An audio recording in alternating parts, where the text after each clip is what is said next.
नमस्कार, जय जोहार। क्या आप भी गवर्नमेंट एग्जाम्स की तैयारी करना चाहते हैं? क्या आप भी मेमोरी टेक्निक्स और ट्रिक्स के जरिए बहुत ही कम समय में स्मार्ट स्टडी करना चाहते हैं? क्या आप चाहते हैं कि सीजी व्यापम टॉपर आपको पढ़ाए? तो डाउनलोड करिए योगेंद्र साहू क्लासेस ऐप। यहाँ 10 से अधिक गवर्नमेंट एग्जाम्स क्रैक करने वाले और सीजी व्यापम टॉप करने वाले योगेंद्र सर CGPSC और सीजी व्यापम के अंतर्गत होने वाले सभी एग्जाम्स की तैयारी कराएं। तो डाउनलोड करिए Yogendra Sahu classes app to be the best, learn from the best.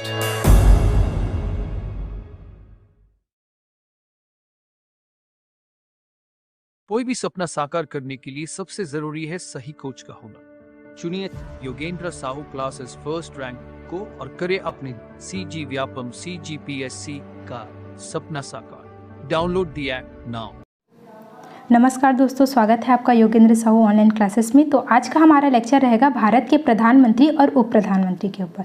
ठीक है, तो इससे रिलेटेड कुछ अनुच्छेद देख लेते हैं। ठीक, तो अनुच्छेद 74 क्या कहता है? अनुच्छेद 74 यह कहता है कि राष्ट्रपति को सहायता और सलाह देने के लिए क्या होगा? मंत्रिपरिषद होगा। क्या होगा? मंत्रिपरिषद होगा, जिसका प्रधान कौन होगा? प्रधानमंत्री होगा। ठीक, यहाँ मैंने बात की है मंत्रिपरिषद की, तो मंत्रिपरिषद में क्या क्या आते हैं? ठीक, देख लेते हैं। इसको 4 कैटेगरी में बांट दिए हैं। मंत्रिपरिषद में आता है सबसे पहले मंत्रिमंडल। ठीक, मंत्रिमंडल। इसके बाद राज्य मंत्री। ठीक, उसके बाद उप मंत्री, इसके साथ ही संसदीय सचिव। ये सभी क्या होते हैं? मंत्रिपरिषद के अंतर्गत आते हैं। ठीक है, अनुच्छेद 75 क्या कहता है कि राष्ट्रपति जो है वो प्रधानमंत्री की नियुक्ति करेगा। यहाँ पर मैंने वर्ड यूज़ किया नियुक्ति। ठीक, तो नियुक्ति करना मतलब जो लोकसभा से चयनित जो होता है वो तो सांसद होता है, लेकिन उन्हीं सांसदों के बीच किसी एक को प्रधानमंत्री नियुक्त किया जाता है। किसके द्वारा नियुक्त किया जाता है? तो राष्ट्रपति के द्वारा नियुक्त किया जाता है। इसके साथ ही अन्य मंत्रियों की नियुक्ति भी राष्ट्रपति द्वारा की जाती है, किंतु प्रधानमंत्री की सलाह से की जाती है। किसकी सलाह से की जाती है? तो प्रधानमंत्री की सलाह से की जाती है। ठीक है, अनुच्छेद 78 क्या बोलता है? ये समय समय पर प्रधानमंत्री जो है वो लोकसभा के कार्यों की जानकारी किसको देगा? तो राष्ट्रपति को देगा। मतलब शासन की समस्त जानकारी राष्ट्रपति को कौन देगा? तो प्रधानमंत्री देगा। इसके साथ ही अनुच्छेद 88 जो है वो एक विशेषाधिकार है। इसके अनुसार मतलब मंत्रिपरिषद के कोई भी सदस्य किसी भी सदन की कार्यवाही में भाग ले सकते हैं, चाहे वो लोकसभा हो या फिर राज्यसभा हो। ठीक, मंत्री जो है वो लोकसभा का सदस्य हो तो भी वह राज्यसभा की बैठक में भाग ले सकता है, या फिर अगर वह राज्यसभा का सदस्य है तो लोकसभा की बैठक में भाग ले सकेगा।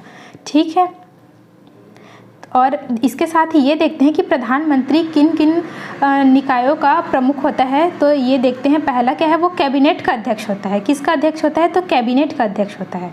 ठीक है, दूसरा क्या है? वो मंत्रिपरिषद का अध्यक्ष होता है।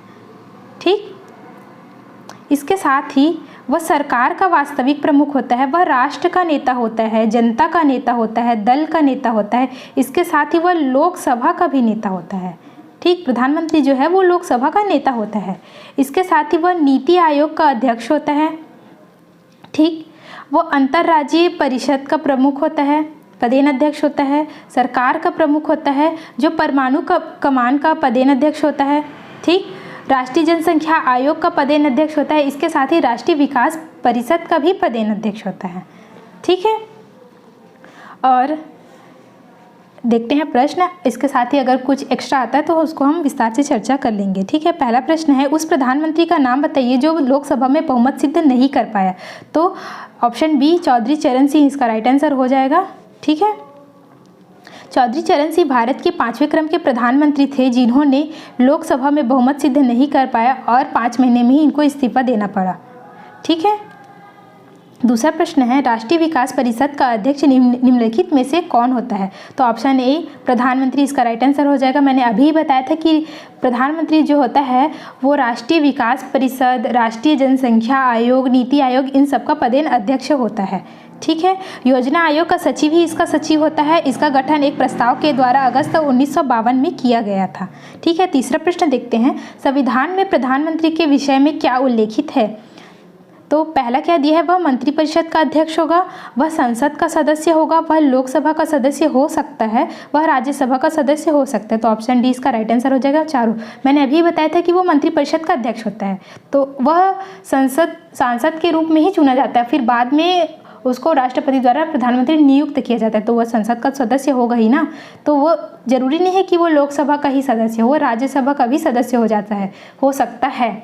जैसे कि जो माननीय मनमोहन सिंह जी है वो राज्यसभा के सदस्य थे लेकिन प्रधानमंत्री थे ना, ठीक। और अभी जो वर्तमान में हमारे प्रधानमंत्री है माननीय नरेंद्र मोदी जी, वो लोकसभा के सदस्य हैं, ठीक है।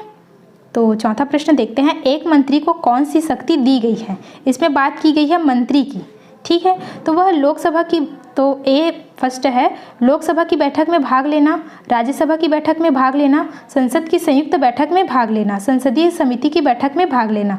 तो ये संसदीय समिति की बैठक में भाग लेना इसकी शक्ति नहीं है, बाकी जो लोकसभा, राज्यसभा और संसद की संयुक्त बैठक में भाग लेना इसकी शक्ति एक मंत्री को दी गई, मतलब ऑप्शन सी इसका राइट आंसर हो जाएगा। पांचवा प्रश्न है, अपना पद ग्रहण करते समय कौन 2 प्रकार की शपथ या प्रतिज्ञान लेता है। तो मंत्री, ठीक। तो पहला शपथ वो किसका लेगा, वो जिस भी सदन का सदस्य रहेगा उसका शपथ लेगा। जैसे लोकसभा का सदस्य है तो वो सांसद के रूप में पहला शपथ लेगा, दूसरा शपथ वो एक मंत्री के रूप में लेता है, ठीक है। छठवां प्रश्न देखते हैं, निम्नलिखित में से कौन सा मंत्रिमंडल का एक प्रकार नहीं है। तो युद्ध मंत्रिमंडल ये उसका एक प्रकार नहीं है, बाकी संसदीय मंत्रिमंडल, छाया मंत्रिमंडल, रसोई मंत्रिमंडल ये सभी एक मंत्रिमंडल के प्रकार हैं।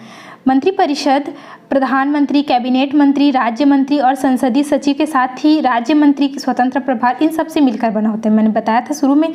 इसके साथ ही किचन कैबिनेट, ये क्या होता है, किचन कैबिनेट में क्या होता है, प्रधानमंत्री, उसके पारिवारिक सदस्य तथा प्रधानमंत्री के कैबिनेट के चयनित चुनिंदा कैबिनेट मंत्री, सभी नहीं कि चुनिंदा वाले, ठीक है। इसके साथ ही शैडो कैबिनेट क्या होता है, इसमें विपक्षी दल, जैसे कि अभी मान लेते हैं कि वर्तमान में पक्ष में कौन है, भाजपा है, विपक्ष में कौन है, कांग्रेस है, ठीक है।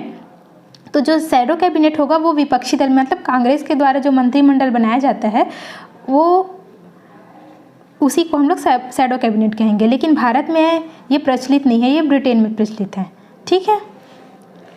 सातवां प्रश्न देखते हैं, 16वीं लोकसभा के प्रोटेम अध्यक्ष कौन थे। तो श्री कमलनाथ जो कौन थे, वो 16वें लोकसभा के प्रोटेम अध्यक्ष थे। प्रोटेम अध्यक्ष क्या होता है ये जानते पहले। तो एक तो होता है लोकसभा का अध्यक्ष और दूसरा होता है प्रोटेम अध्यक्ष, मतलब प्रोटेम स्पीकर। एक होता है स्पीकर, एक दूसरा प्रोटेम स्पीकर। तो जब तक संसद मतलब सदन के सदस्यों द्वारा लोकसभा के स्पीकर का चुनाव नहीं कर लिया जाता तब तो एक प्रोटेम स्पीकर का चुनाव किया जाता है। मतलब देखा जाए तो जिनका जो वरिष्ठ सांसद होते हैं उनको प्रोटेम स्पीकर चुना जाता है। इनका कार्य क्या होता है, बाकी सांसदों को शपथ दिलाना, ठीक है। तो 16वीं लोकसभा के प्रोटेम स्पीकर कौन हुए, श्री कमलनाथ जी। और 17वीं लोकसभा के प्रोटेम स्पीकर कौन हुए, डॉक्टर वीरेंद्र कुमार, ठीक है। 8वां प्रश्न है, प्रधानमंत्रियों को उनके कार्यकाल के साथ सुमेलित कीजिए, ठीक। तो देवगौड़ा कब से कब तक थे, मतलब इसमें ए बी से ऐसे मिलाना है। तो 99 से 2004 तक कौन थे, तो ये अटल बिहारी वाजपेयी जी थे, ठीक है। इसके साथ ही 1989 से 90 इसके बीच कौन थे, तो विश्वनाथ प्रताप सिंह जी थे, ठीक। और 90 से 91 में कौन थे, तो इसमें थे चंद्रशेखर, ठीक। फिर 1996 से 97 के बीच में कौन थे, तो ये देवगौड़ा जी थे। फिर 97 से 98 के बीच कौन थे, तो इंद्र कुमार गुजराल। ऑप्शन डी इसका राइट आंसर हो जाएगा, ठीक। भारत के प्रधानमंत्री के रूप में श्री नरेंद्र मोदी जी ने शपथ लिया, कब लिया, तो 26 मई 2014 को, ठीक। ऑप्शन ए इसका राइट आंसर हो जाएगा। 10वां प्रश्न है, भारत के प्रधानमंत्री खालिस्तान होता है। तो मैंने ये बताया था कि ये नियुक्त होता है, किसके द्वारा नियुक्त होता है, तो राष्ट्रपति के द्वारा नियुक्त होता है। भारत का प्रधानमंत्री लोकसभा में बहुमत दल का नेता होता है जिसकी नियुक्ति राष्ट्रपति द्वारा की जाती है। प्रधानमंत्री निर्वाचित, चयनित या मनोनीत नहीं बल्कि राष्ट्रपति द्वारा नियुक्त कहलाता है, ठीक है। ये ना ही निर्वाचित होगा ना ही चयनित होगा, क्या होगा, नियुक्त होगा, ठीक। निर्वाचित तो वो एक सांसद के रूप में होता है, ठीक। 11वां प्रश्न देखते हैं, निम्न में से कौन राज्यसभा का सदस्य होते हुए भी लोकसभा की कार्यवाही में भाग ले सकता है। तो मंत्री जो राज्यसभा का सदस्य हो, ठीक। जरूरी नहीं कि वो राज्यसभा का सदस्य है तो वो लोकसभा की कार्यवाही में भाग नहीं लेगा, अगर वो मंत्री है तो वो भाग ले सकता है, ठीक। 12वां प्रश्न है, स्वतंत्र भारत में प्रथम उप प्रधानमंत्री कौन थे। तो सरदार वल्लभ भाई पटेल जो है वो उप प्रधानमंत्री थे। जिनका कार्यकाल कहाँ से कहाँ तक था, तो अगस्त 1947 से दिसंबर 1950 तक था। ठीक है। 13वां प्रश्न है, निम्न में से अन्य से क्या असंबद्ध है? संविधान के 75वें अनुच्छेद के अनुसार तो मंत्री संसद में बहस में भाग ले सकते हैं। ऑप्शन सी इसका राइट आंसर हो जाएगा। ठीक है। आगे प्रश्न देखते हैं, संविधान में इस पद का कहीं भी जिक्र नहीं है, तो किसका जिक्र नहीं है? उप प्रधानमंत्री का जिक्र नहीं है। ठीक है। जब बहुमत दल में 2 प्रभावी नेता हो तो एक नेता प्रधानमंत्री एवं दूसरा नेता उप प्रधानमंत्री का पद दिया जाता है। यह संविधान में उल्लेखित न होकर केवल व्यवहारिक पद है। आज़ादी के पश्चात पहले प्रधानमंत्री पंडित जवाहरलाल नेहरू तथा पहले उप प्रधानमंत्री सरदार वल्लभ भाई पटेल जी थे। ठीक है। 15वां प्रश्न देखते हैं, कम से कम कितनी आयु तक का व्यक्ति प्रधानमंत्री के लिए संविधान में मान्य किया गया है? तो ऑप्शन डी 25 वर्ष। ऐसा क्यों? तो इसमें लोकसभा के जो सदस्य है उसकी न्यूनतम आयु को ही प्रधानमंत्री की न्यूनतम आयु के रूप में लिया जाता है, इसीलिए 25 वर्ष लिया गया है। ठीक है। 16वां प्रश्न देखते हैं, भारतीय योजना आयोग का प्रथम अध्यक्ष था तो पंडित जवाहरलाल नेहरू। ठीक, मैंने बताया था नीति आयोग का ही पुराना नाम क्या था? योजना आयोग। योजना आयोग का पदेन अध्यक्ष कौन होता है? प्रधानमंत्री होता है। तो हमारे पहले प्रधानमंत्री कौन थे? जवाहरलाल नेहरू। तो योजना आयोग के प्रथम अध्यक्ष कौन होंगे? पंडित जवाहरलाल नेहरू जी। ठीक है। 17वां प्रश्न देखते हैं, प्रधानमंत्री है तो प्रधानमंत्री क्या है? मैंने बताया था कि वो शासन का प्रमुख होता है, मतलब वास्तविक शक्ति किसके पास होती है? तो प्रधानमंत्री के पास ही होती है। 18वां प्रश्न है, मंत्रिपरिषद सामूहिक रूप से निम्नलिखित में से किसके प्रति उत्तरदायी हैं? तो किसके प्रति उत्तरदायी है? मैंने बताया था कि लोकसभा के प्रति उत्तरदायी होते हैं, वो भी किसके? सामूहिक रूप से। ठीक है। ऑप्शन डी इसका राइट आंसर हो जाएगा। राष्ट्रीय सुरक्षा समिति के प्रमुख कौन होते हैं? तो कौन होते हैं? राष्ट्रपति होते हैं।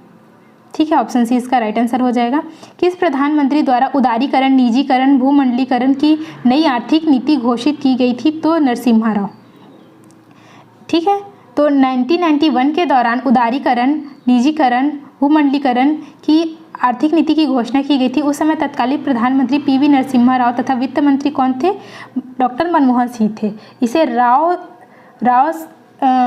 मॉडल प्लान भी बोला जाता है। ठीक, देखते हैं आगे। 21, कैबिनेट में कौन सम्मिलित होते हैं? तो कैबिनेट में केवल कैबिनेट मंत्री सम्मिलित होते हैं। ठीक, ऑप्शन बी इसका राइट आंसर हो जाएगा। यदि प्रधानमंत्री संसद के उच्च सदन के सदस्य हैं तो वे अविश्वास प्रस्ताव की स्थिति में अपने पक्ष में वोट नहीं दे सकेंगे। क्यों नहीं दे सकेंगे? क्योंकि ये अविश्वास प्रस्ताव लोकसभा में लाया जाता है। ठीक है, तो वो लोकसभा के सदस्य ही नहीं रहेंगे तो वहाँ वोट कैसे करेंगे? ठीक, ऑप्शन ए इसका राइट आंसर हो जाएगा। 23वां प्रश्न है, उप प्रधानमंत्री का पद का सृजन कैसे हुआ? तो ये संविधान के प्रावधानों से हटकर हुआ है, संविधान में उसका उल्लेख नहीं है, ये बस एक व्यवहारिक पद है। तो ऑप्शन बी इसका राइट आंसर हो जाएगा। ठीक, 24वां प्रश्न है, भारतीय संविधान के निम्न प्रावधानों में से कौन सा प्रावधान मंत्रिपरिषद की नियुक्ति तथा पदच्युत की विवेचित करता है? ठीक, तो अनुच्छेद 75 बताता है कि उसकी नियुक्ति व पदच्युति कैसे होगी। ठीक, ऑप्शन डी इसका राइट आंसर हो जाएगा। 25वां प्रश्न है, प्रधानमंत्री को राष्ट्रपति के द्वारा नियुक्त किया जाता है। ऑप्शन सी इसका राइट आंसर हो जाएगा। ना कि उसको लोकसभा के द्वारा चुना जाता है, ना संसद के द्वारा चुना जाता है, लोकसभा में बहुमत प्राप्त पार्टी द्वारा नामित किया जाता है, ये सब नहीं, उसको राष्ट्रपति के द्वारा नियुक्त किया जाता है। ठीक है, जो व्यक्ति संसद का सदस्य नहीं है, केंद्रीय मंत्री कितने समय तक रह सकता है? तो वह 6 माह तक मंत्री रह सकता है। ना तो वह लोकसभा का सदस्य है, ना ही राज्यसभा का सदस्य है, फिर भी वह 6 महीने तक केंद्रीय मंत्री रह सकता है। ठीक है। 27वां प्रश्न है, मंत्रिपरिषद व्यक्तिगत उत्तरदायी होते हैं तो किस व्यक्तिगत रूप से किसके उत्तरदायी होते हैं? राष्ट्रपति के प्रति। लेकिन अगर यही मैं सामूहिक रूप से बोलूं तो किसके प्रति उत्तरदायी रहेंगे? तो वो लोकसभा के प्रति उत्तरदायी रहेंगे। ठीक है, तो इस बेसिक डिफरेंस को याद रखेंगे कि सामूहिक रूप से लोकसभा के प्रति, जबकि व्यक्तिगत रूप से राष्ट्रपति के प्रति उत्तरदायी होते हैं। ठीक है। 28वां प्रश्न है, निम्नलिखित संविधान संशोधन में से कौन सा एक बताता है कि मंत्रिमंडल में कुल मंत्रियों की संख्या प्रधानमंत्री को सम्मिलित करते हुए लोकसभा के सदस्यों की कुल संख्या के 15% से अधिक नहीं होगी? तो ये 91वां संविधान संशोधन 2003 के तहत यह प्रावधान किया गया है कि मंत्रिमंडल की कुल सदस्य निचले सदन के 15% से अधिक नहीं होगी। निचले सदन मतलब लोकसभा, अगर उच्च सदन बोले तो वो राज्यसभा होता है। ठीक है। 29वां प्रश्न होता है, निम्नलिखित में से कौन एक व्यक्ति एक से अधिक बार प्रधानमंत्री नियुक्त हुए हैं? तो इसका आंसर ऑप्शन सी, ठीक, जवाहरलाल नेहरू, इंदिरा गांधी और अटल बिहारी वाजपेयी, ठीक है। गुलजारी लाल नंदा जो है वो 2 कार्यकाल हेतु कार्यवाहक प्रधानमंत्री रह चुके थे, लेकिन प्रधानमंत्री नहीं, ठीक। भारत के किस प्रधानमंत्री की मृत्यु देश से बाहर हुई थी? तो लाल बहादुर शास्त्री, इनकी मृत्यु देश से बाहर हुई थी। ये ताशकंद समझौते के लिए गए थे, वहीं इनकी मृत्यु हुई थी, ठीक। आगे देखते हैं।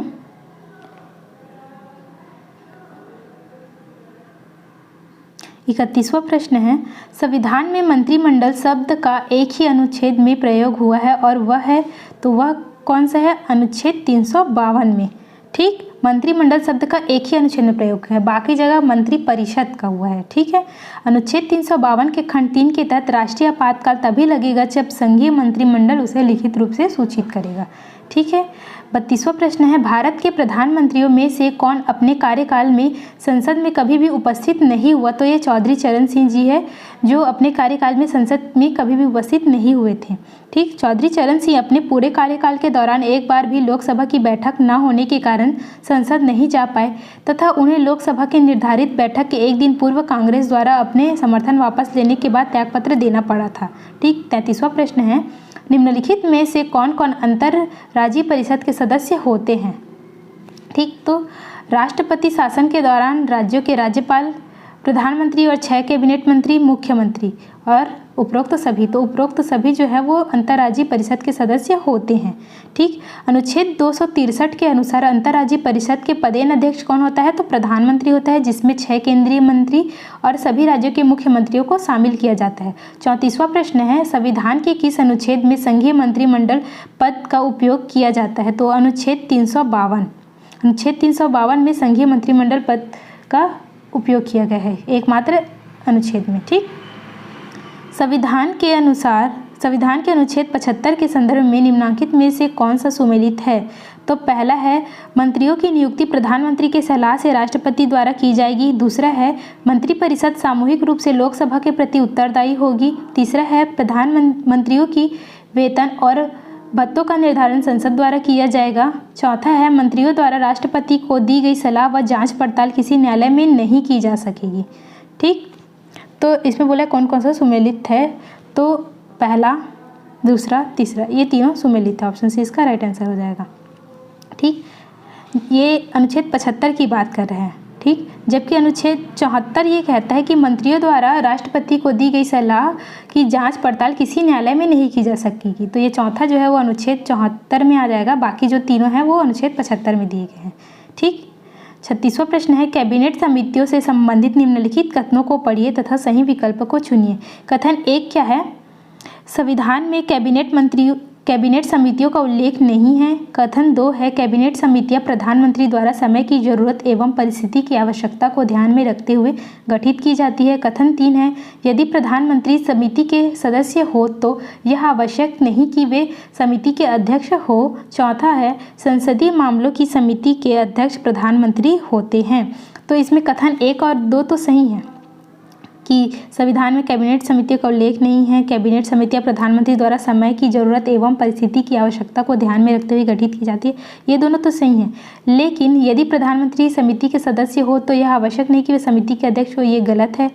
और संसदीय मामलों की समिति के अध्यक्ष प्रधानमंत्री होते हैं, ये भी गलत है, ठीक। तो ऑप्शन डी इसका राइट आंसर हो जाएगा। 37वां प्रश्न है, निम्नलिखित प्रधानमंत्रियों में से कौन कभी भी लोकसभा के सदस्य नहीं रहे हैं? तो डॉक्टर मनमोहन सिंह जी, ये लोकसभा के सदस्य नहीं थे, ये राज्यसभा के सदस्य थे, ठीक है। वे असम से राज्यसभा के सदस्य थे तथा प्रधानमंत्री भी बने, ठीक। 38वां प्रश्न है, भारतीय राजनीतिक व्यवस्था उत्तरदायी सरकार कहलाती है क्योंकि यहाँ है क्या है? यहाँ क्या है? संसदीय शासन व्यवस्था है। हमारे भारत में क्या है? संसदीय शासन व्यवस्था है, ठीक। ऑप्शन डी इसका राइट आंसर हो जाएगा। आगे देखते हैं, कथन दिया है, भारतीय संघ में मंत्रिपरिषद संयुक्त रूप से लोकसभा और राज्यसभा दोनों के प्रति उत्तरदायी है। कारण, लोकसभा और राज्यसभा दोनों के सदस्य संघीय सरकार में मंत्री बनने के लिए पात्रता रखते हैं। तो इसमें जो है वो कथन गलत है पर कारण सही है, ठीक। जो भारत संघ में मंत्रिपरिषद संयुक्त रूप से लोकसभा और राज्यसभा दोनों के प्रति उत्तरदायी, गलत, क्यों? मैंने बताया था ना, केवल लोकसभा के प्रति सामूहिक रूप से उत्तरदायी होते हैं, और अगर व्यक्तिगत रूप से पूछे तो राष्ट्रपति के प्रति। ठीक, तो यहाँ राज्यसभा भी बोला है, तो इसलिए ये कथन गलत हो जाएगा। कारण है, लोकसभा एवं राज्यसभा दोनों के सदस्य संघीय सरकार में मंत्री बनने के लिए पात्रता रखते हैं। मैंने बताया था कि मंत्री बनने के लिए जरूरी नहीं कि वो लोकसभा का ही सदस्य हो, अपितु वह राज्यसभा का भी सदस्य हो सकता है। ठीक, तो ऑप्शन डी इसका राइट आंसर हो जाएगा। आगे देखते हैं, कैबिनेट समिति से संबंधित निम्नलिखित कथनों को पढ़िए तथा सही विकल्प को चुनिए। ठीक, कथन पहला है, संविधान में कैबिनेट समितियों का उल्लेख नहीं है। कथन दूसरा है, कैबिनेट समितियां प्रधानमंत्री द्वारा समय की जरूरत एवं परिस्थिति की आवश्यकता को ध्यान में रखते हुए गठित की जाती है। तीसरा है, यदि प्रधानमंत्री समिति के सदस्य हो तो यह आवश्यक नहीं कि वह समिति के अध्यक्ष होंगे। चौथा है, संसदीय मामलों की समिति में के अध्यक्ष प्रधानमंत्री होते हैं। तो ये रिपीटेड क्वेश्चन है, इसमें कथन 1 और कथन 2 सही होगा और कथन 3 और 4 गलत। ऑप्शन डी इसका राइट आंसर हो जाएगा। आगे देखते हैं, मंत्रिमंडल की बैठक में कौन भाग लेता है? ठीक, तो मंत्रिमंडल की बैठक में प्रधानमंत्री साथ ही कैबिनेट मंत्री भाग लेते हैं, ना कि राज्य मंत्री और उप मंत्री। ठीक, यहाँ मंत्रिमंडल की बात की गई है, तो मंत्रिमंडल में होता कौन है? तो कैबिनेट मंत्री ही मंत्रिमंडल में शामिल होते हैं। ठीक, राज्य मंत्री, उप मंत्री, अगर इन सबको मिलाया जाए तो वो मंत्री परिषद कहलाएगा। ठीक है, ऑप्शन बी इसका राइट आंसर हो जाएगा। ठीक, 42वां प्रश्न है, संविधान के अनुसार प्रधानमंत्री का कार्यकाल क्या है? तो उपर्युक्त में से कोई नहीं। क्यों? क्योंकि ये राष्ट्रपति के प्रसाद पर्यंत तक अपना पद धारण करते हैं, या फिर अगर लोकसभा में इन पर अविश्वास प्रस्ताव लाया जाए, अगर इनको बहुमत नहीं प्राप्त है तो इनको अपने पद से त्यागपत्र देना पड़ता है। तो इसीलिए इसका राइट आंसर क्या हो जाएगा? उपर्युक्त में से कोई नहीं। ऑप्शन डी इसका राइट आंसर हो जाएगा। ठीक है, तो आज के लिए इतना ही। अगर आपको वीडियो पसंद आए तो वीडियो को लाइक कीजिए, और किसी भी प्रकार का अगर डाउट हो तो आप कमेंट बॉक्स में पूछ सकते हैं। धन्यवाद।